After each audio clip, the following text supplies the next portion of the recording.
பயன்தான் விளைந்தது. நான் ஏன் பிறந்தேன், நாட்டுக்கு நலம் என்ன புரிந்தேன் என்று நாளும் பொழுதும் வாழும் வரையில் நினைத்திடு என் தோழா, நினைத்து செயல்படு என் தோழா, உடனே செயல்படு என் தோழா.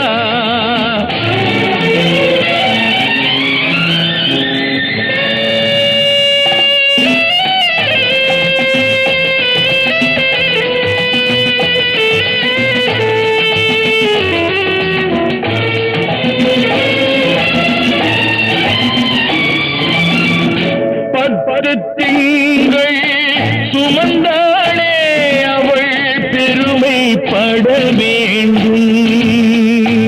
உன்னை பெற்றதனால் அவள் மற்றவராலே போற்றப்பட வேண்டும்.